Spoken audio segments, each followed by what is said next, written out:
All right. Nailed And it. mate, we got it on the record as well. Look at that. Oh, there we go. So, ladies and gentlemen, welcome to workshop number 13, Lucky 13, with the one and only Liam Willcox again, as he made his grand entrance there.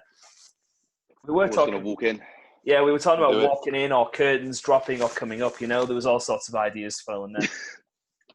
Probably talked about more about your introduction there than we did than we have to talk about turns, I guess. So Most simple. likely, yeah. Dear me. Right, so obviously this week we're looking at breaststroke and fly turns off the back of our free and back last week, keeping that theme going on. And next week we've got the grand old back to breast turn as well. So that'll be a great little finish point for our 3 weeks of turns. So getting into it. So I think the key starting point here is to talk about how much of a difference turns make. I mean, before we get into it, Liam, I mean, what are your thoughts there? Make or break a race. Mm. That's what it is. Important, especially with short course. Oh yeah, And then you will see it on the next slide because you were speaking about a second ago how much of a difference it actually makes on different distances, absolutely. which is crazy. Yeah, it's kind of like it's little decisions that if you make them, they can really have a big knock-on impact. But if you don't make them, they have a big negative impact. But yeah, Exactly. we'll get to that. So there's some key points, guys, just in terms of turns making a difference, and that's not just me and Liam making that statement because we want to get you guys thinking just about it in training necessarily, but we can't overstate it enough how much of a difference it makes. It almost there isn't bold enough type to be able to say it well enough. But some of those key things in terms of why it makes a difference is that we know from last week, if you watched and tuned into that the goal of the turn is to change direction quickly and efficiently while maintaining speed and minimizing our drag. And this is just the turn we're talking about. This is not even necessarily underwater. Um, in terms of measuring it, we measure 5 in and 10 meters out off the wall. Sometimes that can be to 15 underwater, depending on how old you are. 10's normally enough for most, but we can always go to 15 to make it a bit longer. And the key point at the end there is that how we approach the wall in terms of speed and technique can have a humongous effect on our race time and how we move through the water. And as Liam alluded to, kind of brings us to the next slide to kind of point some of that out. So I mentioned last week that a well-judged turn can be anywhere from 0.3 to 0.5 of a difference in terms of faster if you get it right and if you nail it. And in the second little bar there, there's some good examples of sort of short course swimming. And this is just very basic addition on this, that on a 50, if you don't execute a great turn, that's 0.5 of a second slower than what you could do.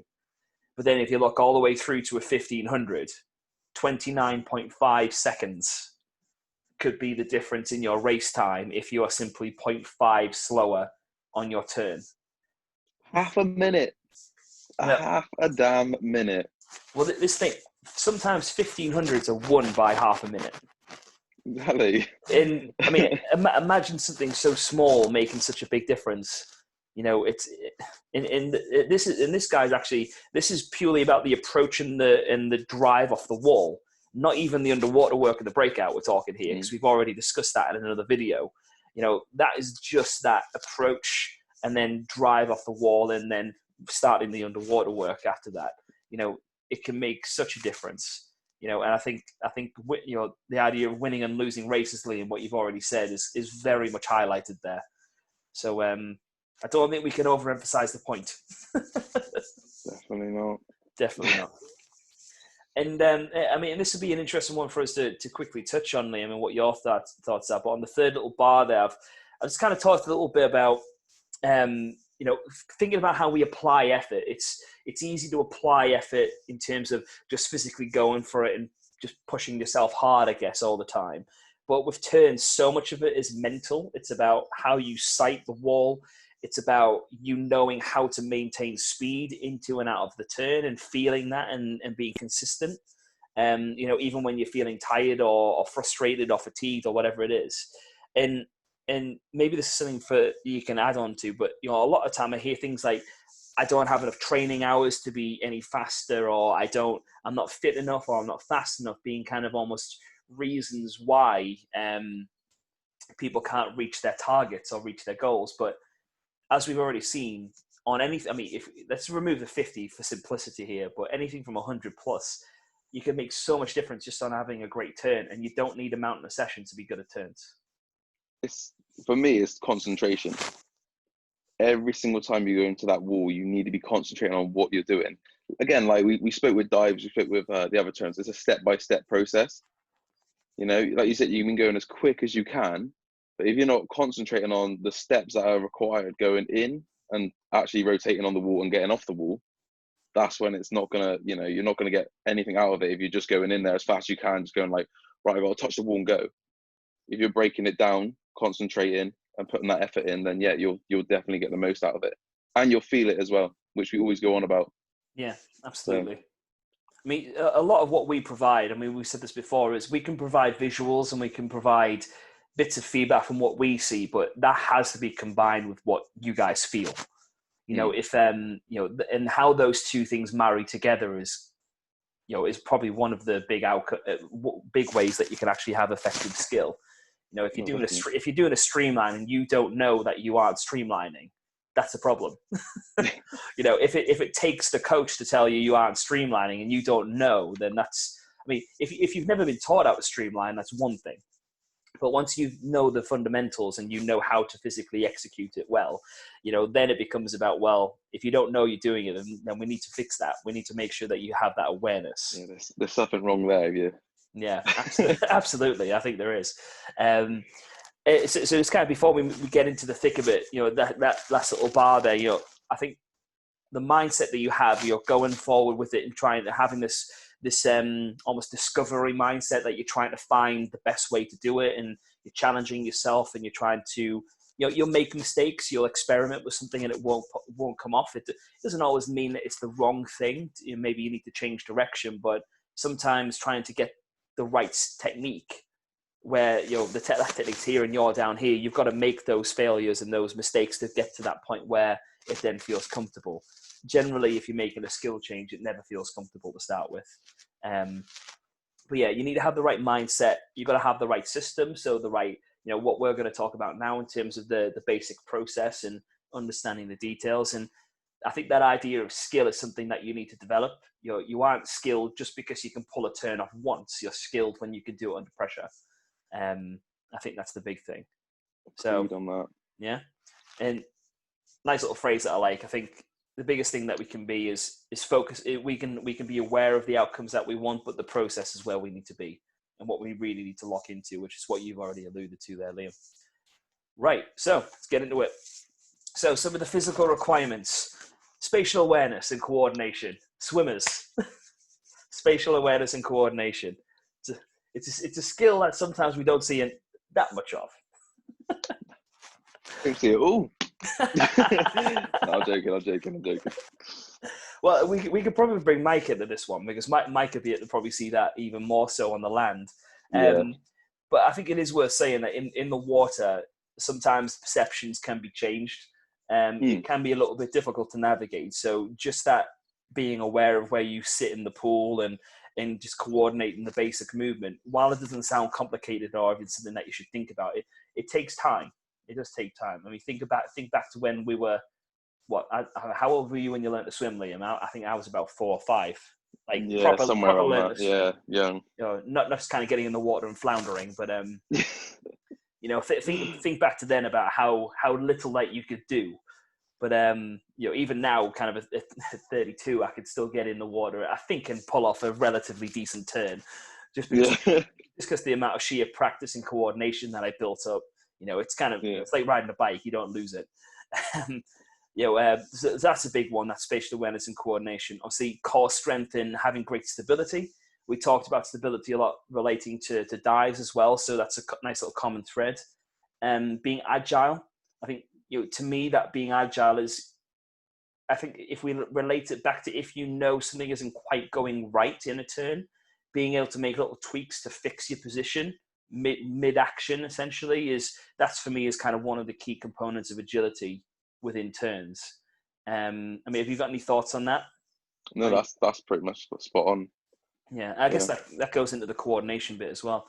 Yeah. Obviously, lower limb power because you need to drive off that wall hard, and being mobile and flexible in your shoulders so you can get that body moving and you can actually get it to streamline because that helps Yeah. massively. All right, so let's get into the thick of this one. So, breaststroke and fly turn. So, obviously, we've got a 4-component process that we're going through, starting with the approach. So, some core messages, and again, Liam, I'll you jump in and add to this anytime. Obviously, spotting the wall from anywhere from 15 meters out to 5 meters out. Now, the more skilled you get, the further out you get, in my opinion.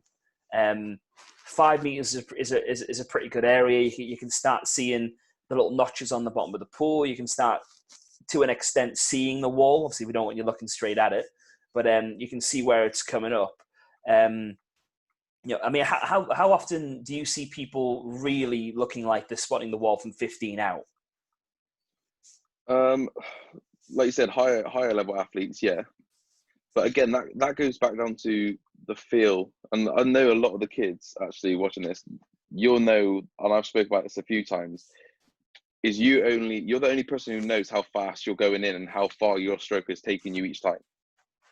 And that's how, like, spotting the wall benefits you going into that wall. So if you at 15, you're like, oh, okay, like I know I'm going to land on a full stroke, like that's spot on. But if you get to 5 meters and you're like, actually, no, I'm going to land either on my face or I'm going to have to hold one up really long. Again, it's only down to you of how you're feeling, how fast you're going, how far your stroke's taking you. So for me, that's what spotting the wall is all about. It's not like you go, oh, there it is. Okay, like I know it is now. Do you know what I mean? It's like, Yeah. Oh, okay, I got 3 strokes, or oh no, I've got 3.5. Like, what do I do? Do I, not rush a stroke, but speed up a stroke a little bit, or what do I do? And it's calculating it to get to the point where you land on the wall. Absolutely, and I think you made a good point there in terms of your think about how you accelerate, or maybe even to an extent decelerate the stroke to make it happen. I think sometimes it can be hitting the turn perfect can almost be this almost unattainable objective.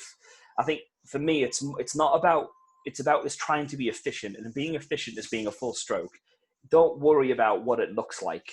It might look a little bit weird, or it might feel a bit odd, but you know what? Get on that wall in a full stroke, and you're pretty much there. Like you've spotted a wall fundamentally, and for me as well. I mean, that 5 meters out, that's almost like a critical point, because once you hit that 5, if you're waiting until the very last stroke, you can't make any adjustments.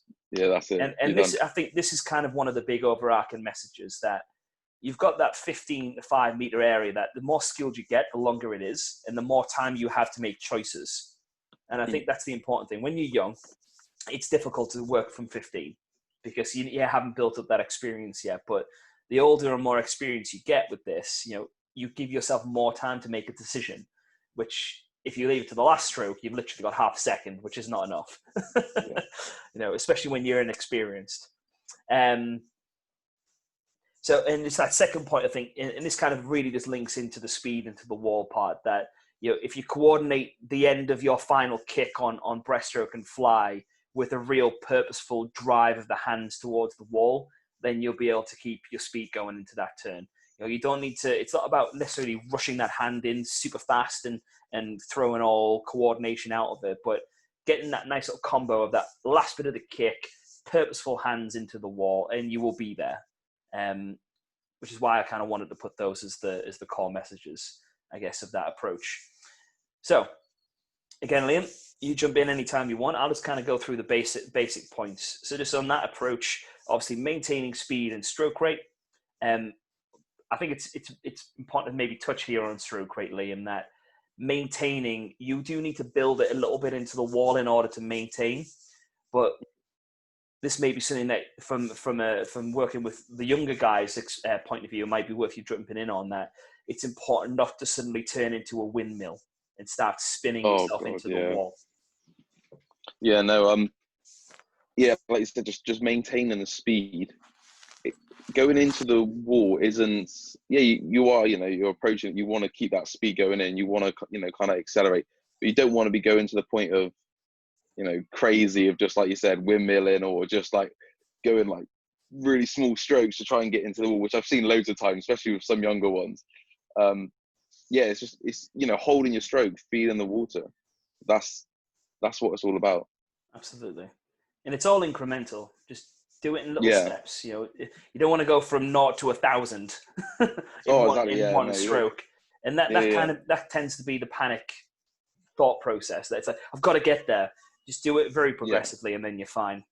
Obviously, full stroke finish. You want to keep the body nice and long at the surface with the hips at the surface as you enter, and you can see that quite nicely on the image there.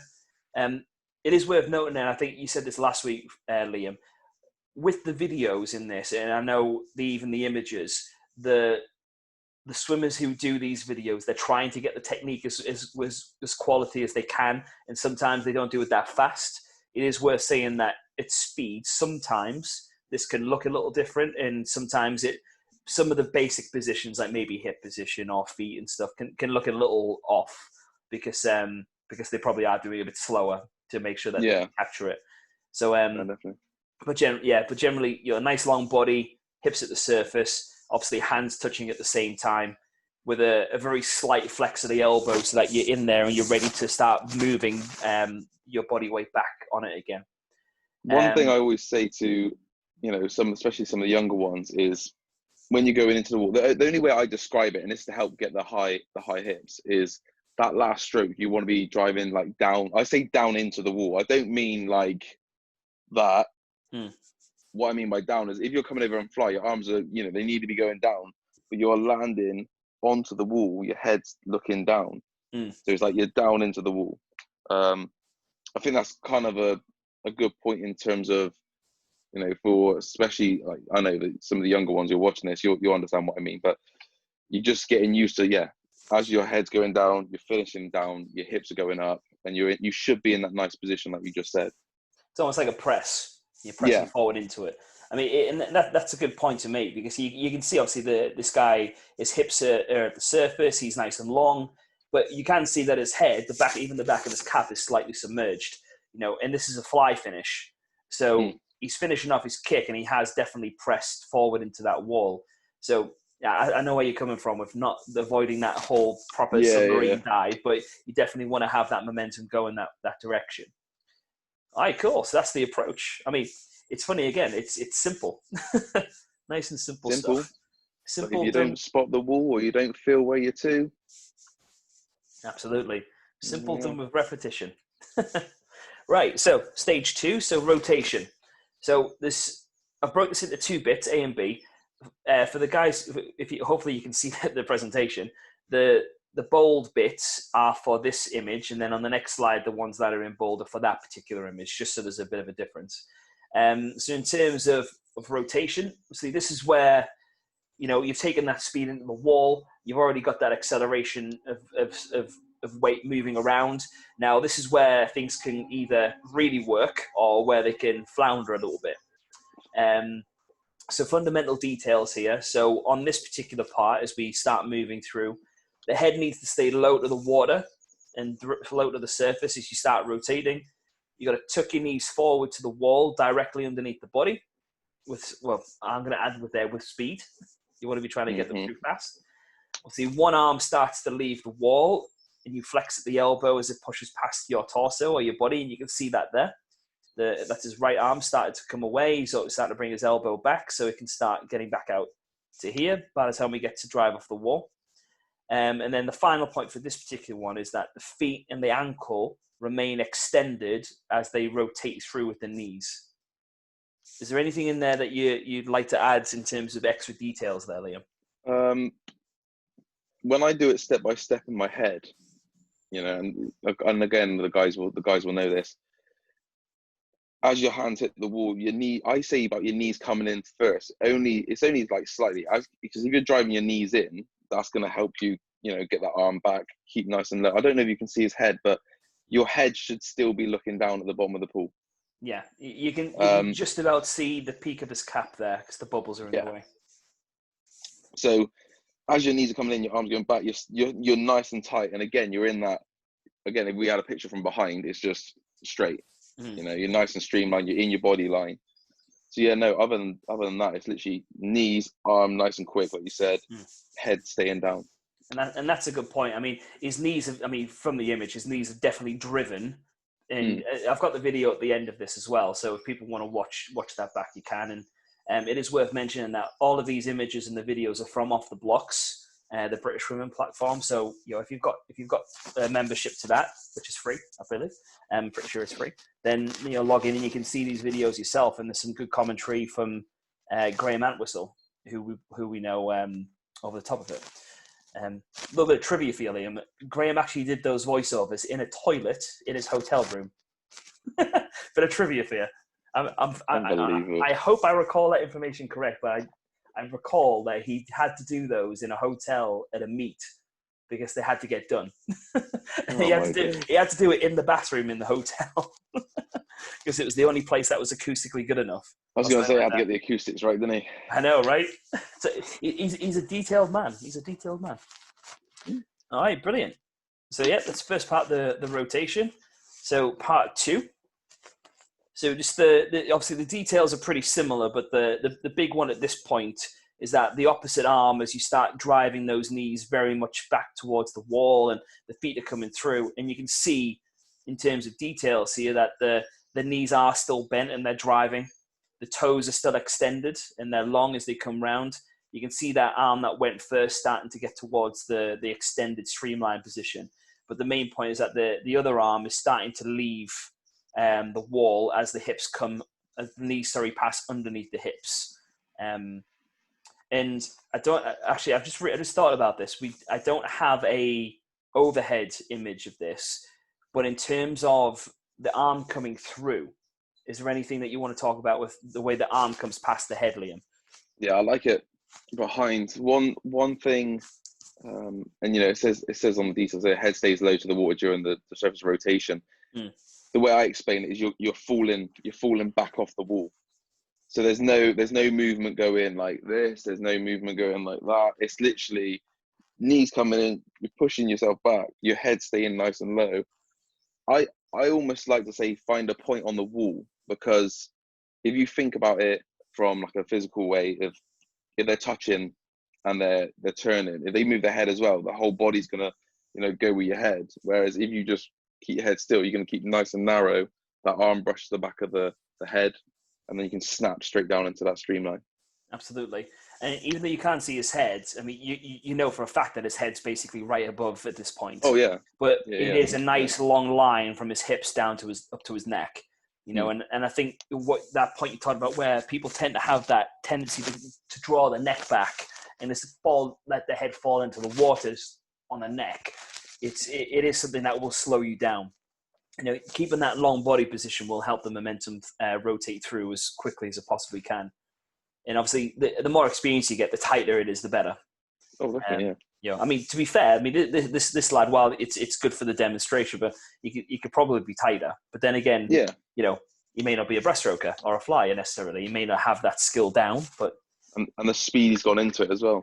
Absolutely. I mean, it's like we said last week. Even at international level, and you know, with world class athletes, there's still errors. You know, but it's how they then move forward from those errors, how they minimize them, and then how they make the little adjustments they need to. That's kind of, for me, that's the sign of a skillful person. Oh, definitely. You know, yes, they know the technique and they can do the technique when the pressure's not on, but it's how they then make those changes when the pressure is on is what, to me, what defines skill, I guess. Yeah. Right, so plant. So in terms of getting those feet onto the wall, as you can see from the last slide into this one, the feet are in. That arm's come through, starting to get into the streamline position as it's come around. Like you can see, he most likely has brought his hand definitely passed back. Oh, definitely, yeah. Behind his head, you can see the angle there. But some of the key detail in this point, you know, the feet have extended to the wall as the head is submerged. As the head comes into the water, those feet are definitely starting to plant onto there, and you're getting them on there hard. You're planting on the balls of the feet, so you haven't got your heels down. So that would be a very awkward position to push off from. But it is something that we see. You know, people can rock themselves in, and that's where I guess there's probably no nice way of saying it, but this is probably where things like lazy turns start coming in, where it's one of the little habits that can happen when people are tired or fatigued or they're not thinking. They can rock back on their feet and they just sit on the wall for too long, and they lose the balls of their feet for the push off. The toes are pointed at 90 degrees away from the heel, ready to push off that wall. And obviously their recovery arm is already entering, getting ready for that streamline position. Looks pretty solid, to be fair. Not too bad. Yeah, considering like we say the speed he's most likely moving at, it's there's always going to be a little bit of a fall into the water. I was going to say, it's quite a shallow pool though, isn't it? It is a shallow. It looks about maybe half a meter to 0.75. Yeah, oh well. It's funny because at the end I've got the fly video of this lad doing it and a girl doing the girl doing the fly one, this lad doing the breaststroke one, and I'm pretty sure that it's a deeper pool for her, I think. Yeah. But then again, to be fair, she looks she's like about 12 years old anyway, so it probably is. Exactly, yeah, no. One of the things I was going to say as well, the arm coming over, you can see it with here, like you said, he's brushed the back of the head. He's used that to help him get his head down and rotate his body into streamline. Yeah, absolutely. And that goes back to what we said a second ago about, keeping that head in line, because you can just use it as soon as that arm goes in. You're gonna, you snap your head down with the arm, and really help you get back into that streamline. Again, it's nice and tight, nice and compact, nice and quick. Absolutely. And that snap that you're talking about, that snap isn't just happening when he's getting that arm in.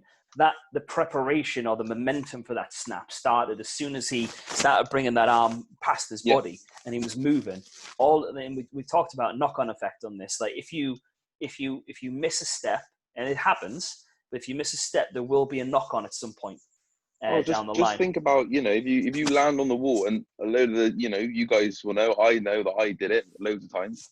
If you finish on the wall with your face in your hands like this, how are you gonna get your knees in really tight, and how are you gonna get that arm to that position from there?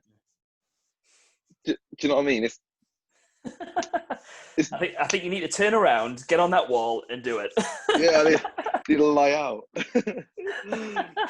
Yeah, like literally, like you can just think about it there. If you're doing this, like how are you gonna? Yeah. So knock-on effect, like you said. Absolutely. Knock-on effect. Absolutely. And guys, obviously, it happens. You will hit the wall with your face, or you'll get in their face first. Don't be discouraged and don't get frustrated by it. It happens, but no, I think learning where you went wrong is, and like we said about self-awareness and this idea that once you know the basics of the skill, you've got to take a level of responsibility to know where it is that you made the mistake. Because if you know where it was and then you go to work fixing it, that's awesome. But if you know you're making a mistake and you're not changing anything, that's where it gets tough. Because you're deciding to not do it, and you know exactly what's happening, but you're making the choice to not do it. But you know what? I think our audience is generally making the choice. I think we're good. Right. So final little bit then, part 4, the drive off the wall, the best bit, the absolute best bit. If you get this right, and I found this actually with breaststroke myself, that if you get it right, going into that underwater pull out and breaststroke off a great drive and great turn is the best feeling. It just feel like you're just bossing the field. You can make a lot of impact on that. I think thinking back to watching like Kitajima, for example, watching some of the damage that he could do on turns was very satisfying. Exactly. It's very, very weird to say that, actually. Satisfying to watch a great turn. Painful to watch a poor one. Yeah. So in terms of drive, again, with the bold type, it specifies this particular slide. So we planted on the wall. We're starting to drive away now. The hips, the shoulders, and the bottom arm are all nicely aligned as you start to push. And you can see that from the fingertips to the head to the hips. Everything is nicely in line, ready to drive that energy forward into a great streamline position. And the legs are driving through the balls of the feet. All right. Now, it is worth noting, actually, we talked about the knees being at a 90-degree angle. And this wasn't the perfect image of it. Like when he's closer to the wall, he's got more of a 90-degree bend in there. But with that bend, obviously you can see him coming out of that. That, guys, is where your standard squat position or squat jump comes into its own. And this is why things like turns and start are so relevant in terms of land work. You can make a huge difference by having a great squat technique and having a great squat jump or counter movement jump. It can really make the difference. Is there anything in there that you wanna add in at this point?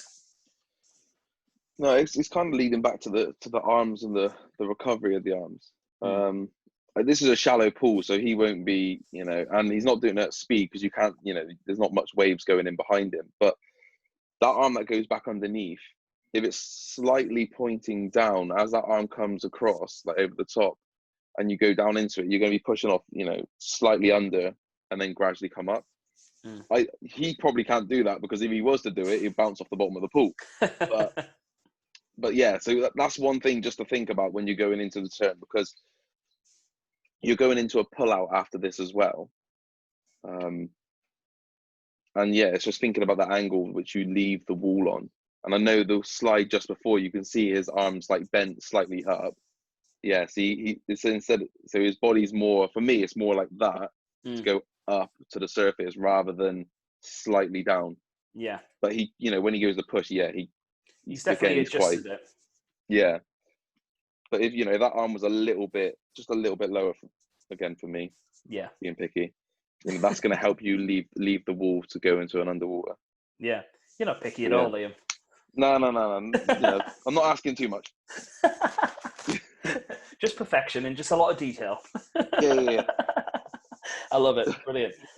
All right, so once you've gone through there, obviously now the feet have left the wall, pushing into a streamlined position on your side, and you'll see just by nature of the turn, obviously gone in on the front. As he's rotating round, you can see that the ends up on his side, ready to drive off the wall, just by nature of the 90-degree angle of the feet. And he's pushing off on his side, but obviously you talked about, Liam, that arm coming over, and it's with that snap, it starts driving you into that rotation feel as you start to push away. So that has already been initiated, that kind of roll onto his front that he eventually gets to, all the way through from basically where there. He's already started to initiate that. He's pushing off pretty much on his side, just under 90 degrees, already driving away. You can see that he's using his entire body to rotate already. And if you don't mind me just flicking to the last one, so we might as well get there. Into his streamlined position, very blue as well. I don't know why that was so blue. He's into his streamlined position. He's already rotated onto his breast or onto his front, and his feet have left the wall. He's ready to get his underwater pull-out going, and he's in a really nice streamlined position with, hopefully, as minimal drag as he can possibly get. But with one point worth noting here, obviously through a turn, you can't avoid the air bubbles coming down with you. You are going to get that. But with the best streamline athletes, you will start seeing that those bubbles starting to shed away rapidly. And you can already see from his upper body that he's shedded a lot of that oxygen that's trapped in the air bubbles. And fundamentally, guys, the more air bubbles you have, the more drag you're carrying. It's oxygen clinging onto you. So the less that's there, it doesn't go away entirely, but the less that's there, the better. And if you're more streamlined, then that's going to go away. And the same applies to the turn. Like you say, Chris, you are going to naturally bring them down because it is a change of direction. But and some of these guys will know what I'm on about. When you see the kids who just do a turn, it's like a massive splash, like arm slaps in, that's not good. That's not good. You want to try and minimize that. Try and keep it nice and tight. Try and take as least amount of that down with you. Absolutely. All right. Well, hopefully this plays quite nicely. But like I say, guys, if it doesn't play perfectly, then you can all these are all on off the blocks. So you can just go into the technique section of off the blocks and check it out. This is an above and below view, so I'll let it play, Liam. But I want to on a second play, I want to quickly highlight what we talked about with as the arm comes over, because this is a good opportunity to see that. So let's let it play.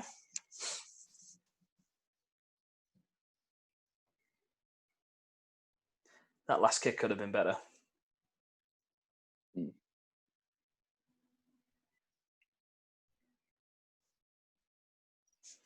All right. Look at that foot position. Yeah. This is where we both are getting picky.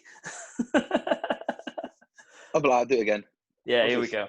Right, I'll pause it on the wall, and hopefully I can get it. Ah! Dear me. That was terrible. I don't know what happened there.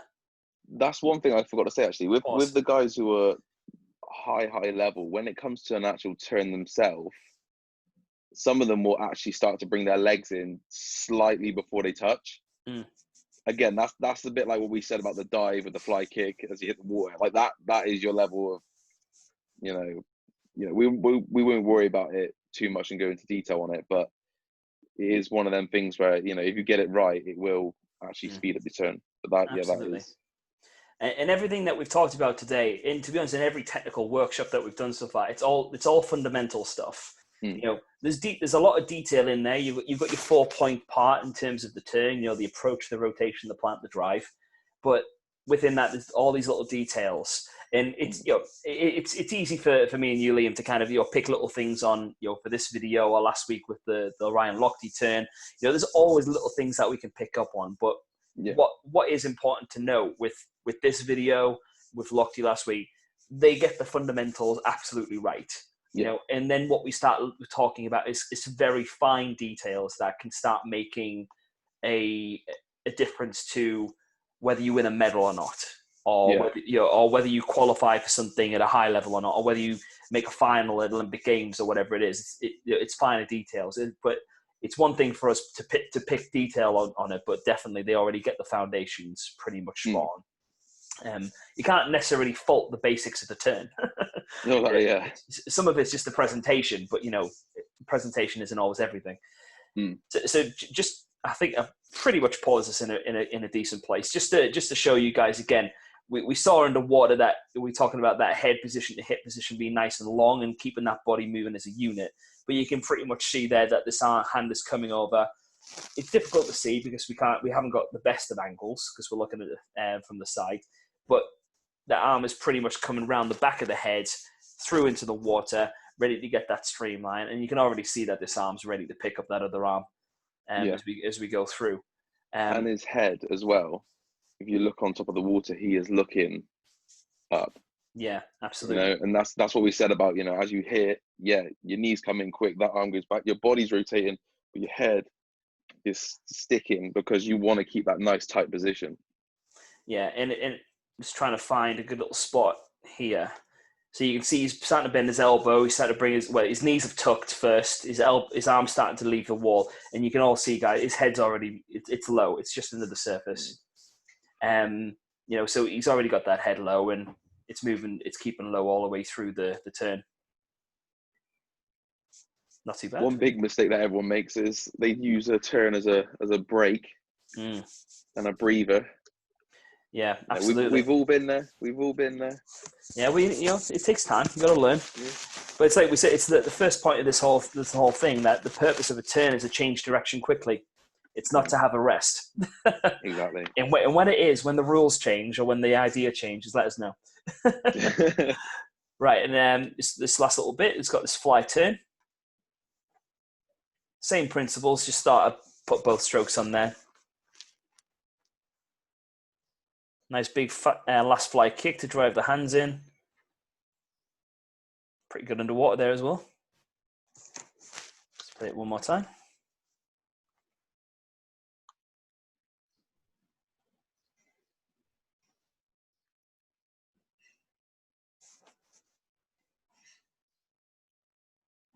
Nice. It's like we said, for a young swimmer, some pretty good fundamentals on her. I think her head's a little bit too high when she touches the wall. Let's go back and have a look, shall we? We'll let Liam be picky. Yeah, I definitely agree with you there. There's a little. There it is. Look. Oh yeah. Well, you can see the eyes looking a little bit more towards the top of the tee / where the hands are than down here. Good little spot there. Just too picky. Yeah, there we go. Yeah. And when you do that, and you'll see it slightly. Look at her now. Look at her body position. Yeah. So her knees are not tucked in, her head's gone up. Again, I'm being really picky. Her head's gone up, but look at that surface underneath her now. All of that water is going to be pushed in by her because her head's up. Mm. Yeah, you See, can see look at that massive bit of water there. Like, yeah, you can see it there when we talked about hips to neck and head. The head wants to be over here, but reality it's more up here at the minute. yeah. So But I that's think why if the bottom image, she's dragging all that water in and pushing that into the wall instead of being knees in tight. But it's a good comparison. Like, and absolutely. you guys will be able to see it as well. At speed, you know, it's one of them things where when you see it, you're like, oh, like it's all right turn. It's a nice turn. But then when you actually, you know, slow it down, break it down, you're like, oh, hold on, her head was a little bit high, but her head being a little bit high set her knees off a little bit. You know, they're too far back, which means that she's pushing more water in, which again is the point. You know, could be 0.5 of a second. No, I mean, I absolutely agree there, Liam. It wasn't. That's not so much being picky. That's just more a really good comparison of what you take what looks like a relatively senior male who's Yeah, had a lot of experience and practice compared to what looks like a slightly younger female athlete mm, who just hasn't had that amount of experience. Got some decent fundamentals, but it's just those little details, isn't it? exactly. And some of its strength, some of its sheer size. There's a lot of factors that need to be developed and kind of and built as we go. So yeah, Exactly. so there we go, ladies and gentlemen. We got breaststroke and fly turns done for this week. Sorted. Yeah, so hopefully if you've come this far, you've listened to us natter on, and you've got some good information from this. And I think it's definitely worth saying that everything that we said in these technical workshops, like during this period of time, this is no different to what we would look at doing from a basic level in any training session. And it doesn't matter whether you're a 10-year-old or an 18-year-old in our team. The fundamentals are still the same. How you can execute it obviously differs, like we've just mentioned. A 10-year-old needs a lot more volume of practice just to pick the skill up in its entirety.